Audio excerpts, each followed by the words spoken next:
Bonjour, ravi de vous voir aussi nombreux parmi nous sur un sujet et sur un thème effectivement qui peut interpeller puisque la France depuis fin décembre n'a pas de budget, c'est inédit, c'est la première fois que ça arrive et pour autant, vous me direz, on continue d'avoir une activité, on continue de déclarer nos TVA, on continue à payer nos acomptes d'impôts, etc. Mais pour autant, la situation est telle que beaucoup d'entrepreneurs et parmi ceux qui sont parmi nous, pardon, parmi vous et avec nous aujourd'hui, ben, je sais que vous êtes aussi concernés par cette inquiétude qui fait peser sur la continuité de l'exploitation, un besoin de savoir où on va. Et donc, du coup, on a maintenu ce webinaire parce que la date était programmée et on est en plein milieu d'une décision finale du budget. Puisque hier, vous le savez tous, le Premier ministre a fait passer par le 49.3 une partie du budget. Et il y a quand même une motion de censure qui va être examinée cet après-midi. Il semblerait, de ce qu'on entend dire, que peut-être ne sera pas suffisante pour ne pas faire passer le budget. Et donc, sans doute que dans les prochains jours, nous aurons un budget définitif avec promulgation et décret d'application. Mais mars, on va en parler justement un peu plus en détail. Le but, c'était de vous expliquer cette situation inédite.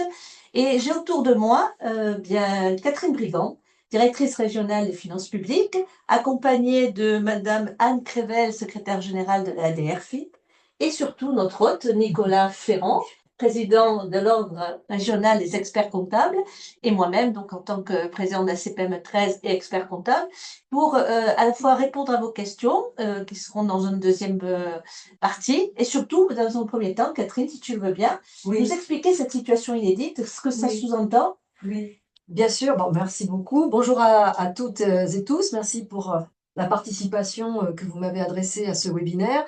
Alors, chère Corinne, effectivement, nous sommes dans une situation tout à fait inédite. C'est la première fois que dans la Ve République, nous sommes exposés à cette configuration. Donc, nous vivons, comme tu l'as répété, sous un régime un peu particulier. Facialement, nous n'avons pas de budget, mais nous en avons un quand même grâce à la loi spéciale dont vous avez tous entendu parler, qui nous permet, comme tu l'as rappelé, de lever, pour parler un peu techno, de lever l'impôt. Donc, vous continuez bien sûr à nous verser la TVA, tous les impôts, y compris en matière d'impôt sur le revenu. Donc, nous sommes autorisés à recevoir toutes les recettes fiscales, qui embarquent aussi d'autres notions, c'est-à-dire toutes les taxes, part fiscale, etc.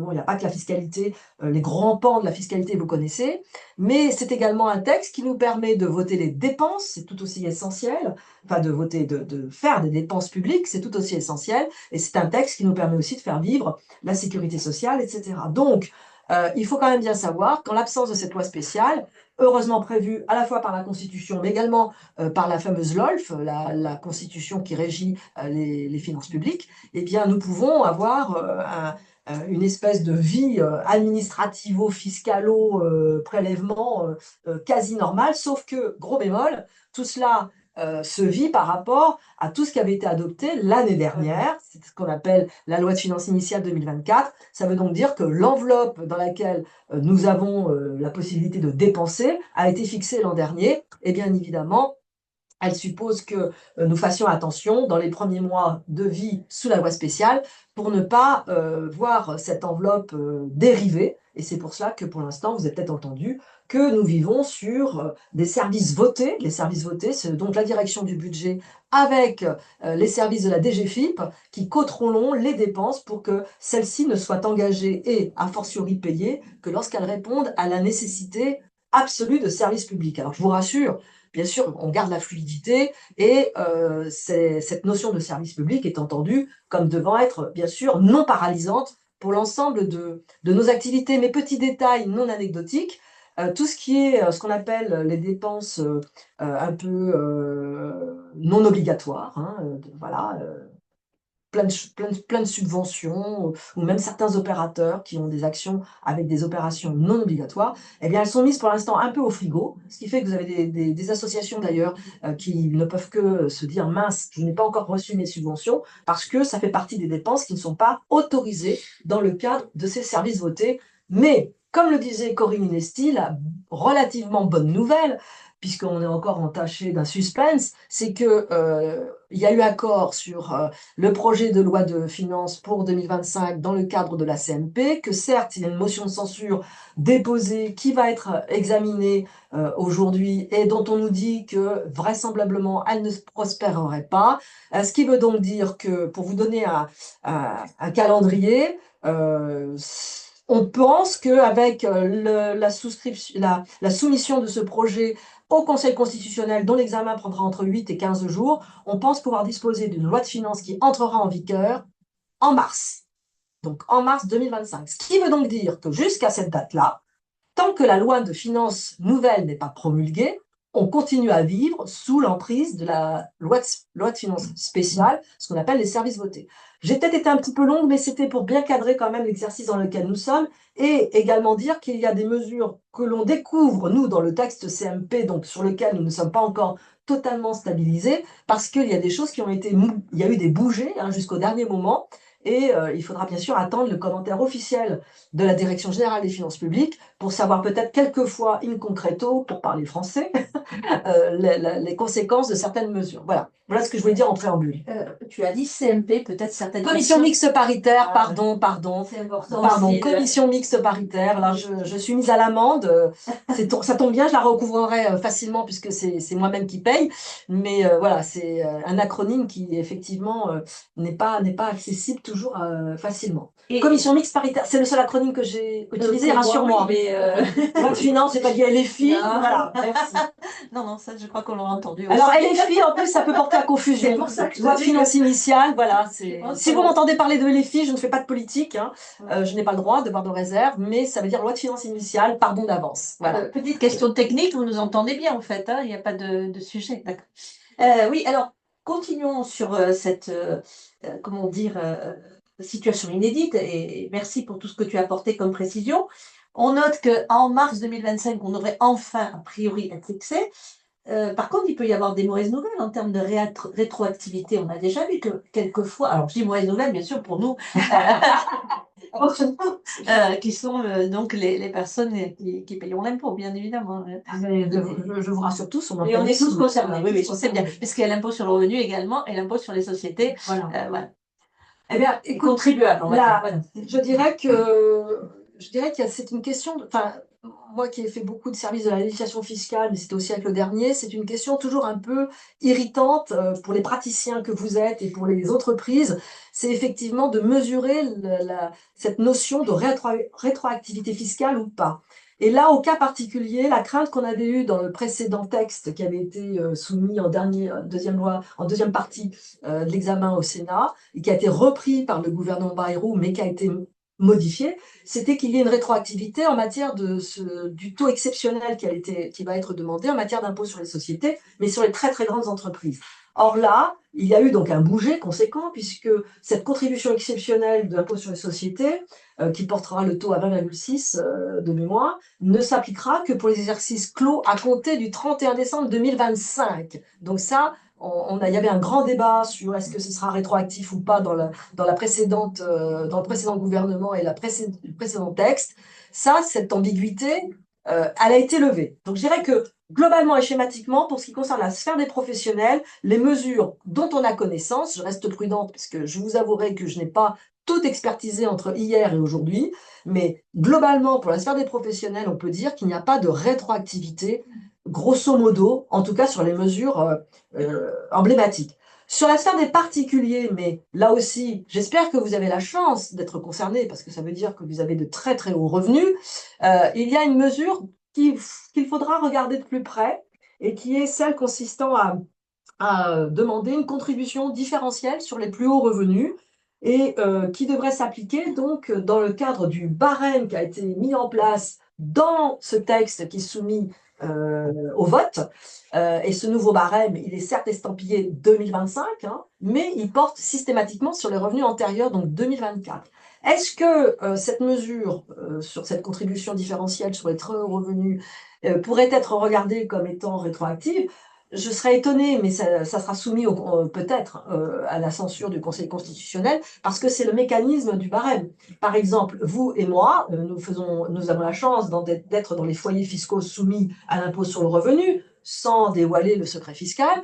Or, nous avons un nouveau barème, sur lequel vous reviendrez peut-être, mais qui a été revalorisé à hauteur du taux d'inflation arrêté à 1,8, et ça c'est sorti également du texte de la commission mixte paritaire, parce qu'anciennement c'était 2%, et là, comme on avait eu le dernier chiffre INSEE, Oui. avec l'impact du taux sur les tabacs, c'est 1,8. Or, ce barème s'applique bien mécaniquement sur nos revenus 2024. Donc pour moi, voilà, c'est un point d'interrogation. Pour résumer et pas lasser nos auditeurs, pour moi, dans ce que j'en avais compris et de ce que j'en lis aujourd'hui, mais j'en suis prudente, il n'y a plus de mesures phares fiscales pour moi qui seraient rétroactives.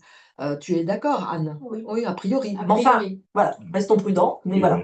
Restons sur cet a priori qui nous satisfait et qui effectivement nous rassurera quand on aura la confirmation de la loi et de ce qui nous sera donc applicable. C'est vrai qu'il y avait tu as répondu du coup à une question que j'avais prévu de poser, qui était est-ce que les barèmes allaient être valorisés? Mais C'est dans le texte CMP. Voilà, et dans le texte, Et toutes les limité à tranches. 1,4 Et toutes les même. tranches. Donc ça, c'est parfait. Alors, Nicolas, pour voir un petit peu, effectivement, de façon un peu plus précise, ce qu'il en est pour les chefs d'entreprise, puisque nous, on s'intéresse surtout à l'impôt sur les sociétés, ou du moins les mesures fiscales qui concernent aussi bien les toutes petites entreprises, les auto-entrepreneurs, les moyennes entreprises. Est-ce que au niveau de ce qui est prévu, il y a des changements significatifs par rapport à 2024? En l'absence de loi de finances, bien évidemment, c'est ce qui était sur 2024 qui s'applique, mais éventuellement, qu'est-ce qu'on peut d'ores et déjà annoncer comme mesure qui pourrait être impactable sur les Alors, revenus? c'est toujours délicat de s'exprimer sur un texte qui n'est pas promulgué, Ouais. comme l'a dit Madame Brigand, puisque c'est un texte qui certainement ne sera pas censuré, mais après, on a un Conseil constitutionnel quand même qui va se prononcer dessus. Alors, d'abord, je voudrais revenir sur une mesure qui intéresse, alors parce qu'on vient de parler du barème de l'impôt, sur une mesure qui a été votée dans la loi de finances de 2024, donc qui va s'appliquer, celle-ci, c'est l'individualisation du taux de l'impôt. Parce que vous savez que jusqu'à présent, notre taux d'impôt d'office, on avait le taux commun quand on était, quand on était L'impôt marié, sur le revenu, bien l'impôt sur le évidemment. revenu. Quand on était marié, quand on était en concubinage, quand on faisait une déclaration commune, d'office, l'administration fiscale nous appliquait le taux commun du foyer. Dans la loi de finances 2024, il a été voté, il y a un changement, et il faut le prendre en compte quand on est concerné par ça, c'est qu'à partir du 1er septembre 2025, c'est le taux individualisé d'office qui va être appliqué à chaque contribuable du foyer fiscal.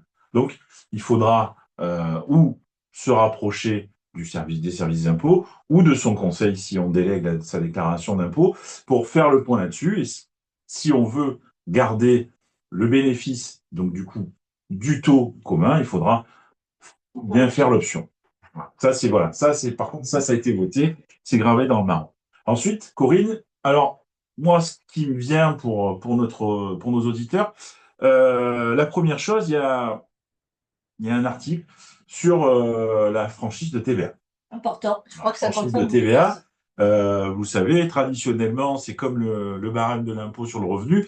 La franchise de TVA est réévaluée tous les 2 ans. Alors, il était prévu qu'elle soit réévaluée sur des montants un petit peu plus conséquents.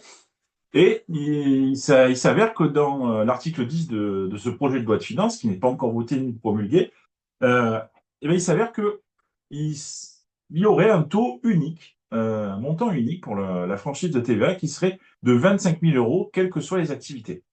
En fait, c'est les planchers autorisés par la sixième directive. Hein, C'est ça. Donc, Voilà. c'est une vraie nouveauté, ça. Une vraie nouveauté. Tout Alors, à fait. Et ça concerne beaucoup ça entreprises. concerne ça concerne les entreprises, puisque Et les auto-entrepreneurs. les Ou les micro-entreprises. auto-entrepreneurs et les micro-entreprises, puisque sur la vente de biens et services, on avait un seuil majoré qui était à 93 500 euros de chiffre d'affaires, donc c'était déjà quand même quelque chose de relativement conséquent. On abaisse le taux à 25 000 euros, ça veut dire qu'il y a beaucoup d'entreprises et d'auto-entreprises qui risquent d'être concernées par l'assujettissement à la TVA. Donc, ça pose de vraies questions pour le monde des entreprises et les entrepreneurs, puisqu'il y a une gestion qui est quand même différente et qu'il va falloir mettre en place. Mais là encore, on va attendre que la loi soit promulguée et qu'il n'y ait pas une censure du Conseil constitutionnel quand même. Excuse-moi, je te coupe avant que tu continues. Par rapport à cette mesure, bien sûr, quand on en saura plus, on vous le dira, notamment pour dire comment elle va être mise en application. Est-ce qu'on devra, sur l'année 2025, pouvoir continuer à facturer sans TVA jusqu'à environ 24 999 euros, par exemple, et à partir du montant où on dépasse, c'est à partir de là qu'on va appliquer la TVA, ou au contraire, peut-être pour ceux qui sont habitués à faire environ 30-35 000 euros de chiffre d'affaires et qui pensent le maintenir dès l'année encore 2025, peut-être que ces gens-là auront peut-être intérêt à opter tout de suite pour la TVA. Mais ça, effectivement, comme l'a dit Nicolas, vous avez tous des conseils, ou même nous, on vous fera passer une information. Mais bon, il faut quand même en tenir compte parce que ça, si ça passe, c'est demain. Hein. Enfin, quand je dis demain, c'est Oui, demain. alors après, on ignore la date, à quelle date ça va être pris en compte, mais effectivement, il faudra, voilà, non, il faudra, parce que la règle pour l'assujettissement à TVA, elle ne changera pas. Hein. C'est-à-dire que dès qu'on dépassera le taux majoré, ce sera le mois suivant où on sera assujetti à TVA. Donc, il faudra être vigilant là-dessus. Après, jusqu'à présent, c'est toujours calé sur les chiffres d'affaires réalisés l'année civile précédente ou la pénultième. Donc, il faut vraiment attendre le C'est ça. commentaire. Hein. Ouais, C'est il faut ça. vraiment attendre. Voilà. C'est un point de vigilance, mais on va attendre et nul doute que Corinne et CPME communiqueront en temps voulu. Voilà. D'autres points Après, alors un autre point qui peut intéresser aussi, on n'est plus sur la sphère personnelle et patrimoniale, mais c'est le régime des loueurs meublés non professionnels. On appelle ça un serpent de mer. Ça faisait déjà quelques années qu'on en parlait. Ça faisait déjà quelques années qu'on scrutait un petit peu les projets de loi de finances pour savoir si ça allait apparaître ou pas. Ça apparaît dans ce projet de loi de finances qui a été voté sous 49.3, je vous le rappelle. Ça concerne uniquement les loueurs meublés non professionnels, hein, c'est très très particulier, mais les non professionnels, en cas de cession, eh bien le bien, la plus-value serait calculée sans les amortissements. Puisque vous le savez, le loueur en meublé, la location meublée a cette particularité comparée à la location nue, c'est qu'on peut amortir son bien immobilier afin de réduire sa base d'imposition taxable. Donc la grande nouveauté de ce projet de loi de finances, c'est que les loueurs meublés non professionnels, donc qui activité à titre accessoire, eh bien en cas de cession du bien immobilier, la plus-value serait calculée sur le prix brut, c'est-à-dire qu'on ne prendrait pas en compte les amortissements qui ont été déduits au fil du temps. Bon, ça, c'est une mesure quand même qu'il faut souligner parce que ça peut avoir un impact aussi. Et en plus, comme le dit Nicolas, c'est vrai que c'est ce qu'on considère une niche fiscale et on en entendait souvent parler chaque année. On disait attention, il doit y avoir une décision sur la fiscalité des locations nues, enfin non professionnelles, meublées. Et donc, du coup, malheureusement, voilà, ceux qui sont concernés, je crois que c'est un statut qui est fortement choisi. Hein. Beaucoup ont opté non plus sur des revenus fonciers nus. On voit bien Classique, que, ouais. Ouais. et c'est important que vous ayez cette information.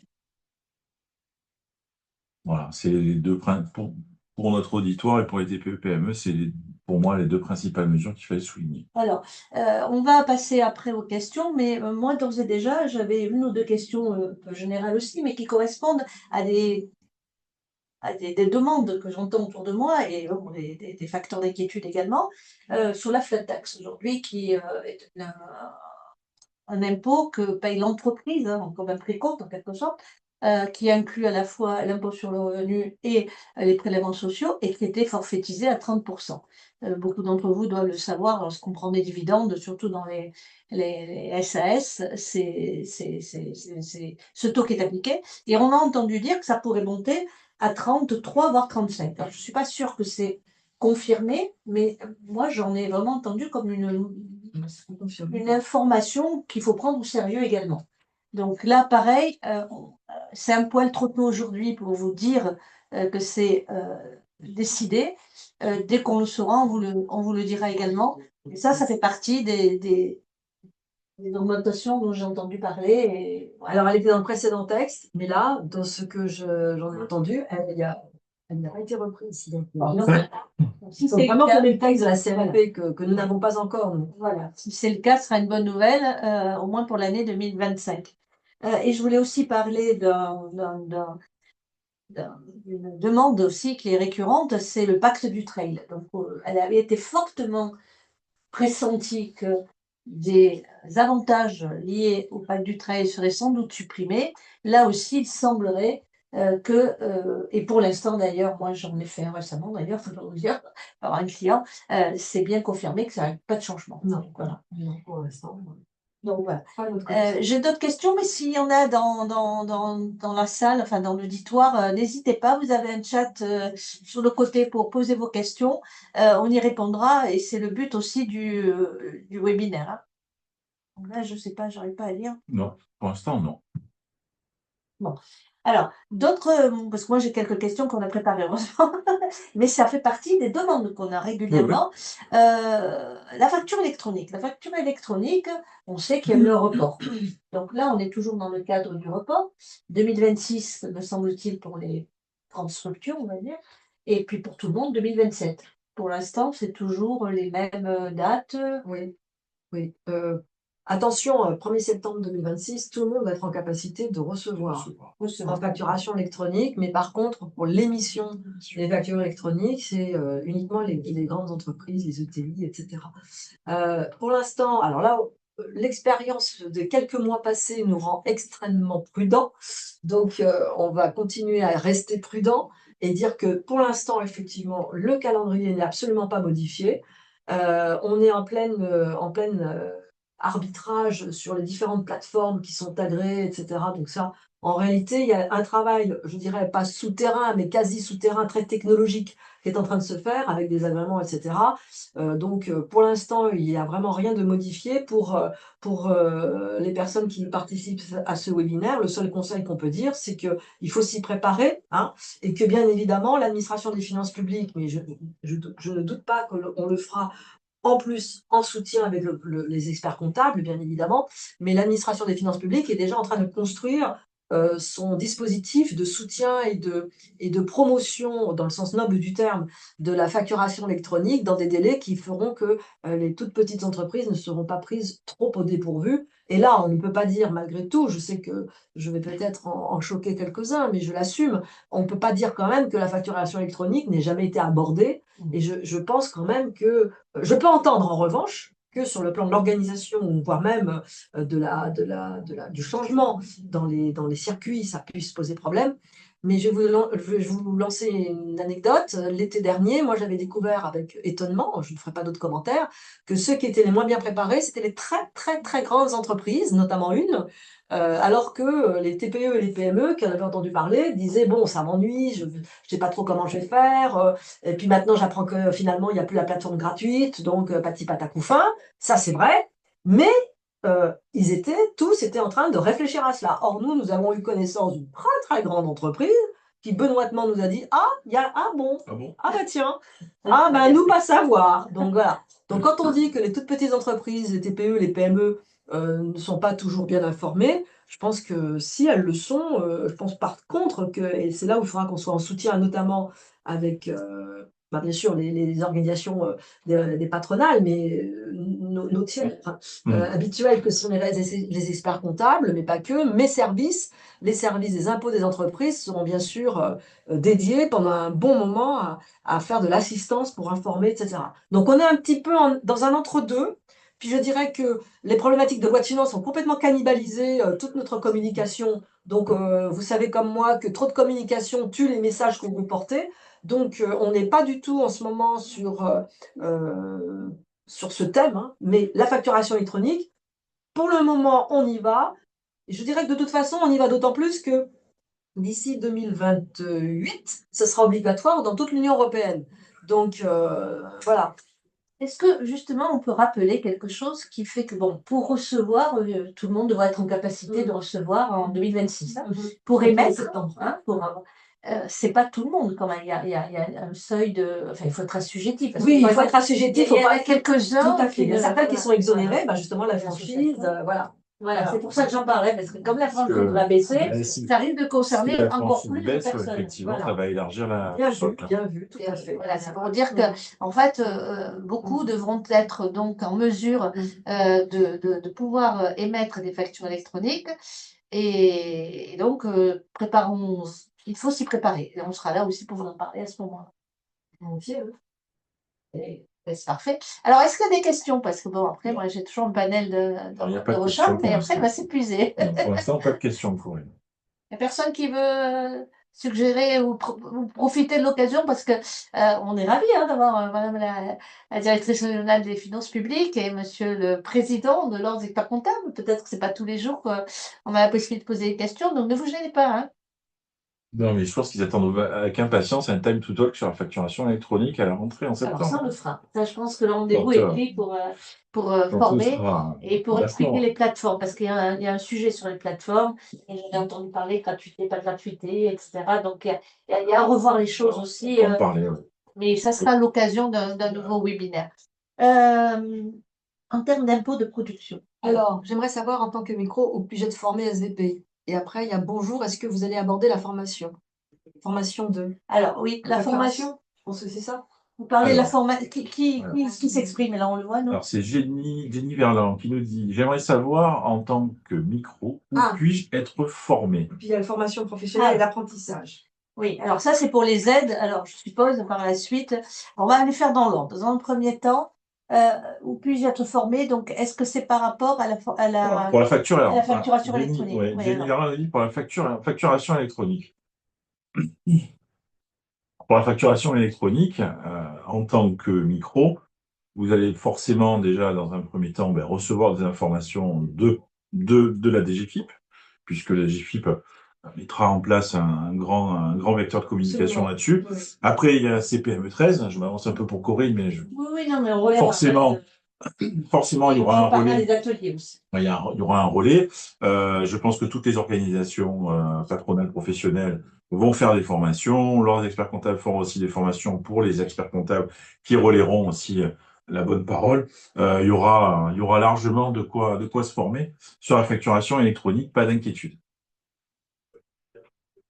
Alors après, pour le reste, effectivement, c'est un sujet, et là aussi, j'ai compris que malheureusement, certaines aides qui étaient liées à l'apprentissage, et à la formation professionnelle allaient être réduites et selon soit le nombre de salariés, soit le chiffre d'affaires, ou la taille de l'entreprise.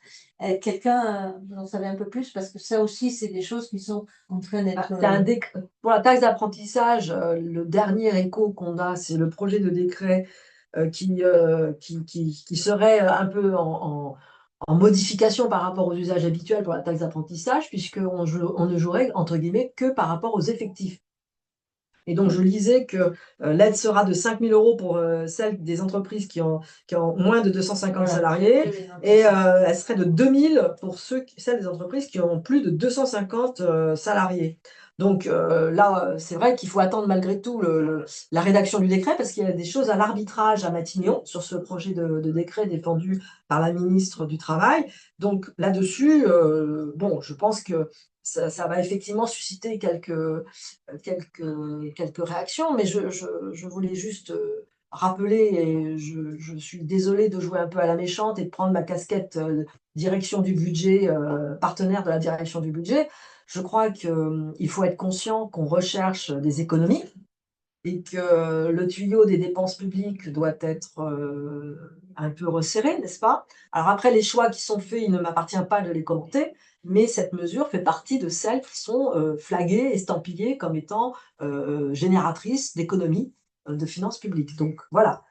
Et par ailleurs, je vais apprendre à personne le fait que la taxe d'apprentissage, elle posait pas mal de questions en termes d'équilibre, d'équité, etc., entre les différents partenaires qui bénéficiaient de cette taxe. Voilà, je n'irai pas plus loin parce que, un, ce n'est pas mon rôle, et deux, ce n'est pas mon périmètre d'intervention. Mais je crois que la taxe d'apprentissage, c'est un petit peu comme d'autres taxes. C'est un serpent de mer, tout le monde l'attend, et en fait, beaucoup n'en sont pas satisfaits a posteriori, et dès qu'on y touche, on touche un peu voilà, à des situations acquises et c'est donc toujours un peu compliqué. Voilà. Mais après, pour les autres aides, formation, ça, je ne Mais sais pas te justement, répondre. les aides à la formation, j'entends que bon, si on a une entreprise de moins de 250 salariés, je crois qu'on touchait 6 000 € avant, ouais, c'est ça, Oui, c'est c'est 6 000 avant. voilà. ça passerait à C'est- 5 000 €. Oui. Donc, il n'y a pas non plus. Non, c'est pour les très grandes qu'il y a Voilà, les et grandes. Ouais, pour les très petites entreprises, je crois que toutes les organisations patronales, dont la nôtre, sont montées au créneau quand il y avait Oui. été question de les baisser drastiquement, voire de les supprimer. Voire de les supprimer, ouais. Voire de les supprimer, hein, on en était là.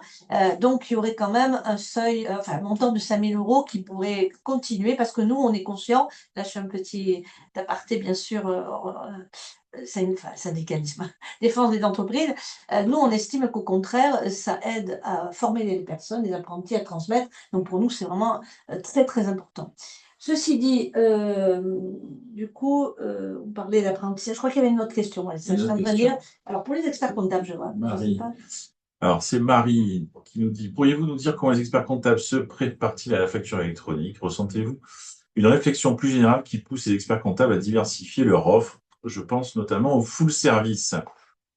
Alors, ben, les experts comptables, oui, les experts comptables, ils se préparent. Ils se préparent à la facturation électronique pour justement donner toutes les infos et toutes les tips à leurs clients pour que tout le monde soit prêt le 1er septembre 2026 pour recevoir les factures électroniques des grands comptes. Alors, les grands comptes, c'est les Orange, les EDF, les Engie, etc., qui, eux, auront l'obligation. Et donc, forcément, il faudra que on soit tous, hein, parce qu'on est toutes les chefs d'entreprise, il faudra qu'on soit tous en capacité de les recevoir. Donc, on est en train de former, on est en train d'informer les experts comptables. Alors, sans trahir de secret, il y a différents techniques qui sont retenues et qui sont nécessaires pour que justement ces factures électroniques elles puissent naviguer entre les entreprises et Bercy.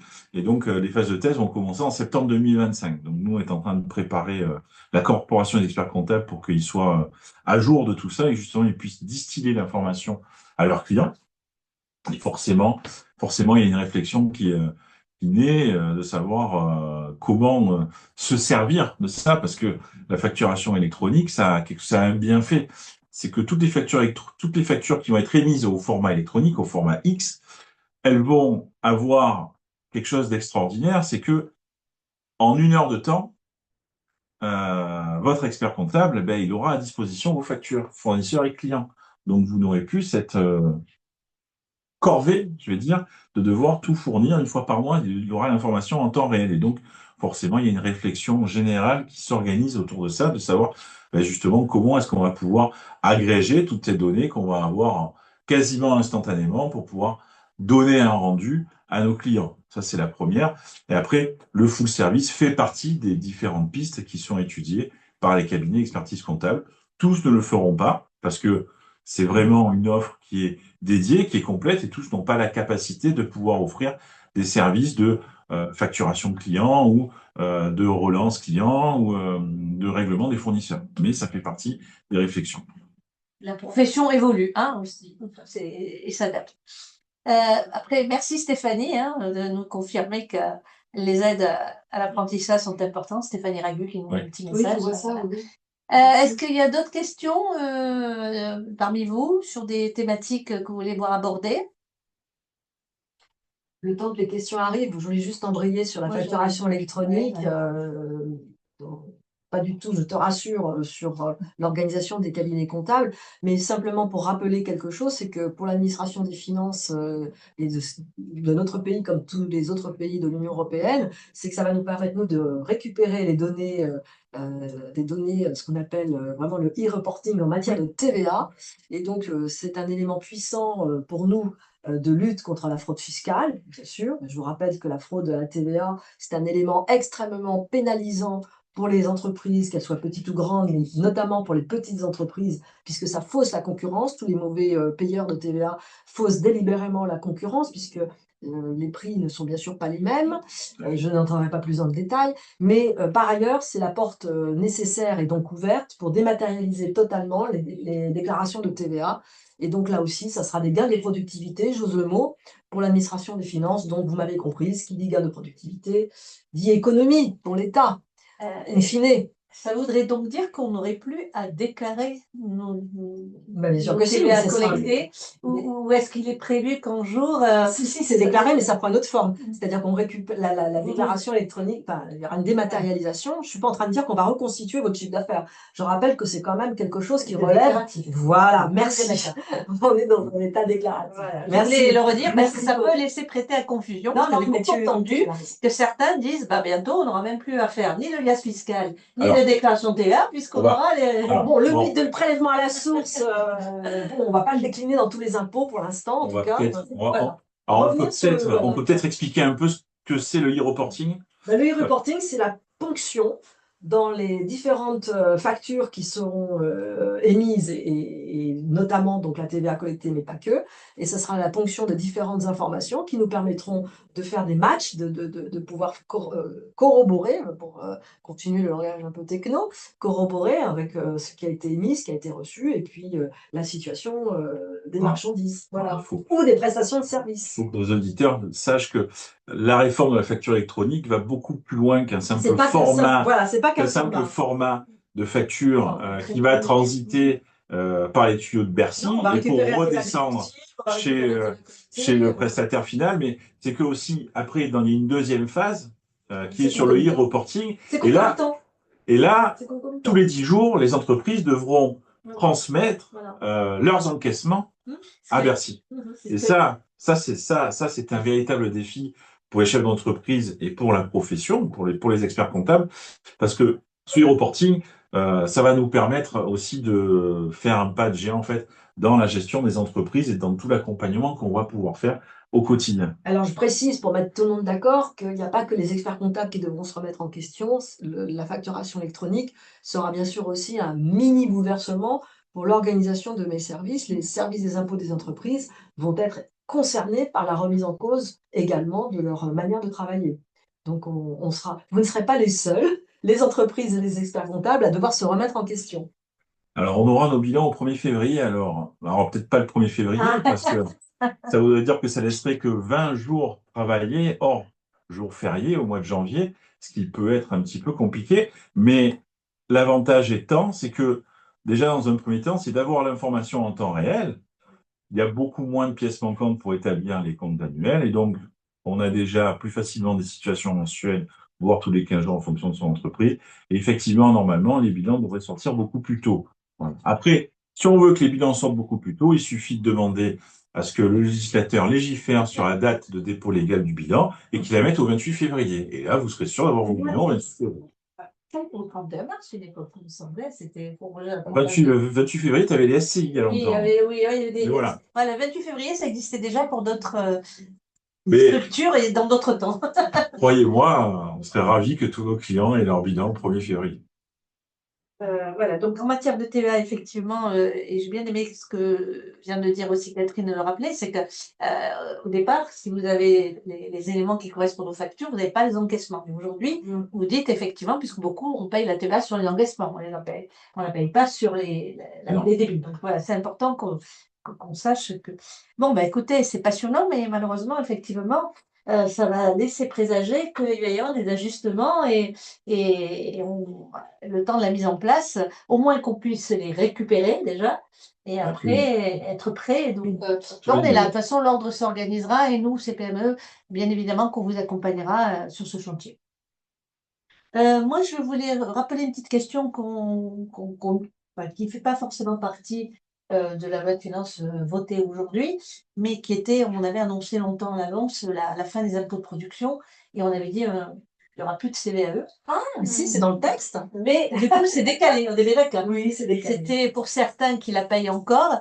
Il y avait des étapes progressives pour qu'elle soit 2027. supprimée entre 25, 26, 27. Et là, Et ça sera là, décliné en on 2030. doit attendre jusqu'en 2030. Voilà. Voilà. Pour ceux qui en payent et qui ont besoin de cette information, c'est malheureusement 3 ans de plus pour certains d'impôt sur la production qui va figurer dans vos bilans. C'est la seule d'ailleurs qui est concernée. Stéphanie a une question. Devrions-nous changer de logiciel également? Certains de nos experts comptables nous demandent de les accompagner pour la préparation à la facture électronique. Ah, Alors moi, à mon avis, pas nécessairement.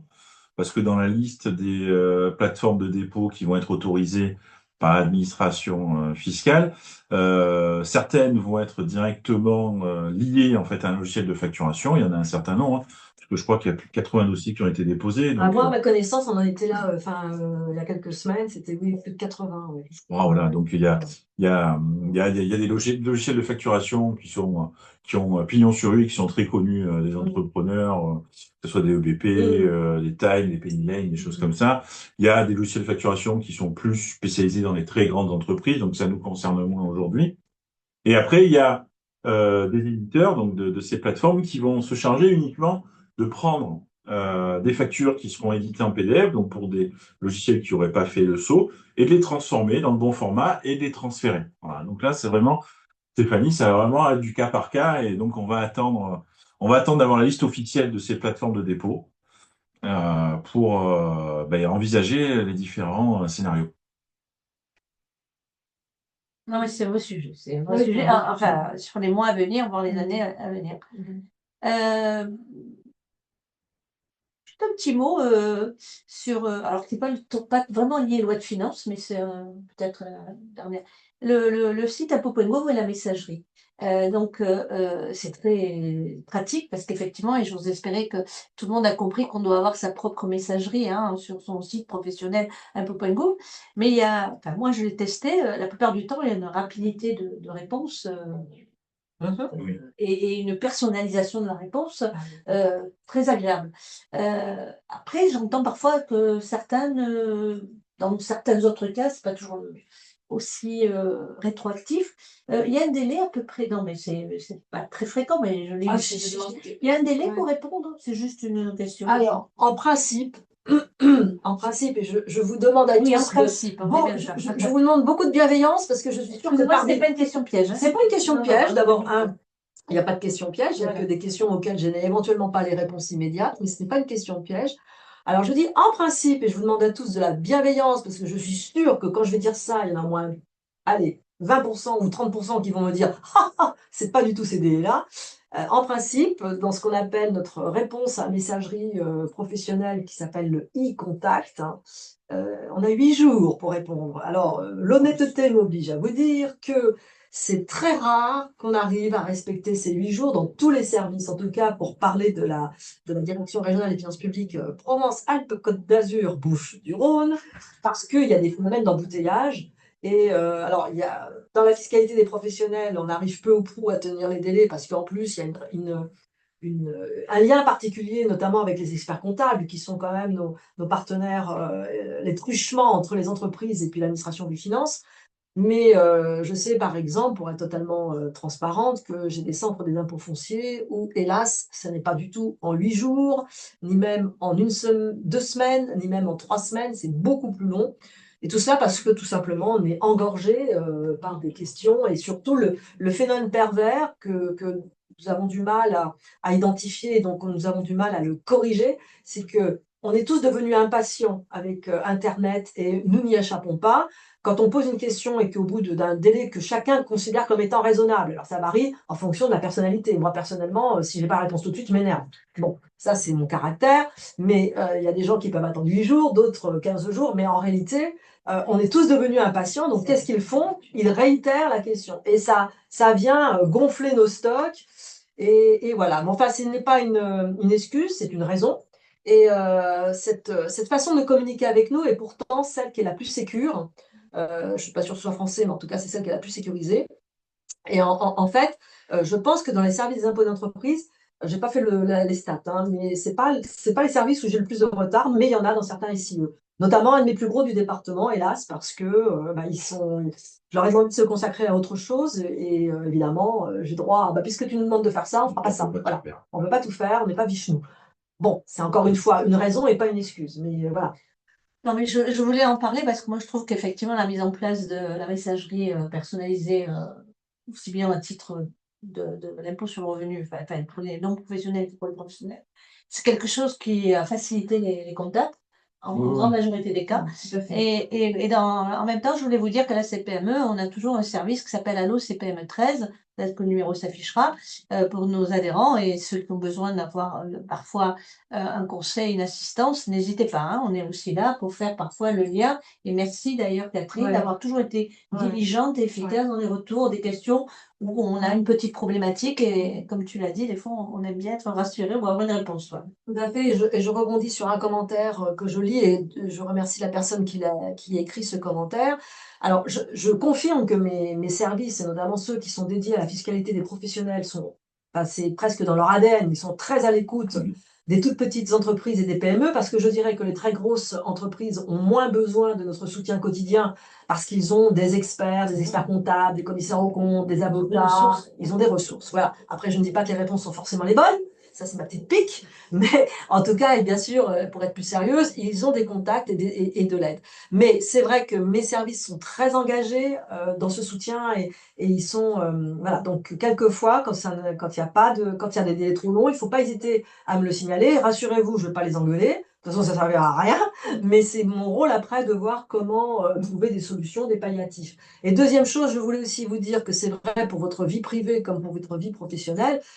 Vous ne le savez sans doute pas, mais la Direction générale des finances publiques est engagée, c'est le cas de le dire, dans un contrat moral qui s'appelle, enfin même écrit d'ailleurs, qui s'appelle Engagement Service Plus. Et nous avons des critères, nous sommes tenus, nous sommes obligés de répondre à un certain niveau et une certaine exigence de qualité de service, ce qui fait d'ailleurs que lorsqu'il y a des sondages OpinionWay, etc., on sort quand même régulièrement en tête dans la satisfaction rendue à l'usager, à plus de 90%, voilà, parce que on est aussi toujours en train d'essayer d'améliorer notre service public. Je dirais que notre défaut majeur, et là c'est technologique, voilà, je vous dis tout, comme ça vous êtes au courant, c'est pour ça que je vous invite à faire plutôt des mails et à nous contacter par e-contact. Notre défaut majeur, c'est le téléphone. Alors ça, on est quasi... Moi-même, je n'arrive pas à joindre quelquefois mes services par téléphone. C'est notre grosse préoccupation. Et justement, j'ai Madame Qualité de service à côté de moi, qui sait Vous très bien... voulez son portable, je vous le Non, non, non. Voilà. Mais c'est une vraie préoccupation. Non, mais c'est vrai que la restructuration fait que même les centres d'accueil certains ont été regroupés, ou et les téléphones. Mais moi, c'est vrai que pour des questions, que ce soit aussi bien professionnel que particulier, dans l'ensemble, on a des bons retours, hein. Oui, alors le D'accord. conseil que je lis également dans le chat, je voulais en parler et j'ai oublié, c'est vrai que c'est un conseil en or, ça c'est le cas de le dire. Surtout dans la sphère des professionnels, mais c'est valable aussi pour les particuliers, donc c'est valable pour Ah vous oui, en tant que les particulier. échéanciers. Oui, pas que, mais il ne faut surtout jamais faire l'autruche. Et j'aime beaucoup cette expression.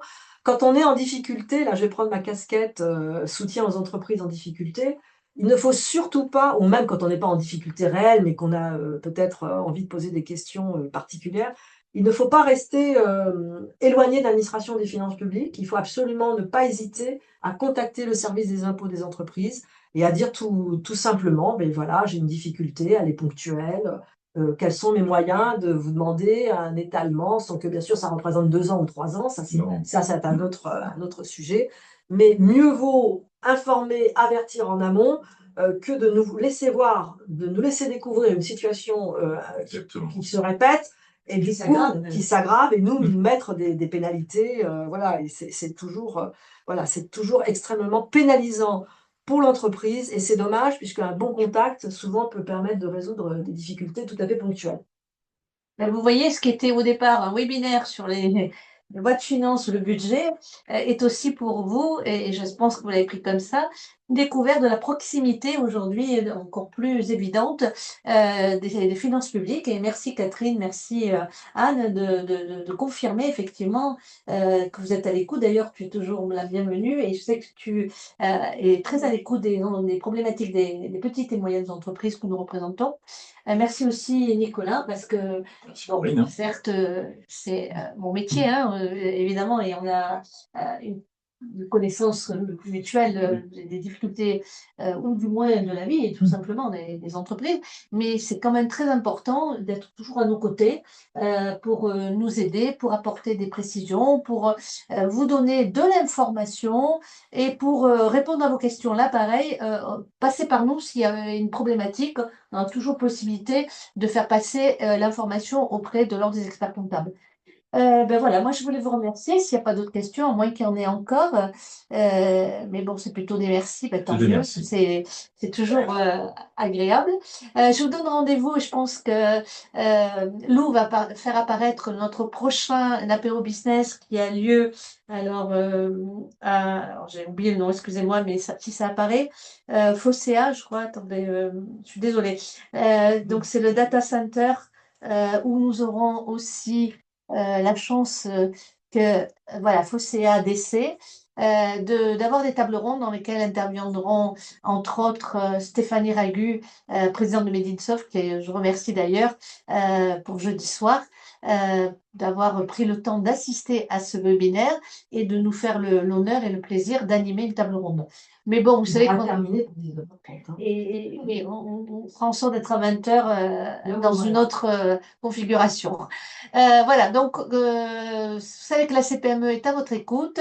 Vous avez vos coordonnées. Bon, beaucoup parmi vous, je suppose, sont déjà adhérents. Ceux qui ne le sont pas, sachez qu'on est très proche de vous et que ma détermination, c'est de vous apporter le maximum de services. On est une organisation patronale, c'est vrai qu'on défend et on fait du lobbying auprès des instances nationales, mais au quotidien, moi, je veux que la CPME 13 soit vraiment un accompagnateur, comme l'est d'ailleurs l'expert comptable, hein, au service de son client. Ben, nous, c'est pareil, on est un relais et on est une source pour vous, à la fois d'information et d'ateliers de formation. Voilà. Merci, à bientôt. Au revoir. Au revoir. Merci, au revoir.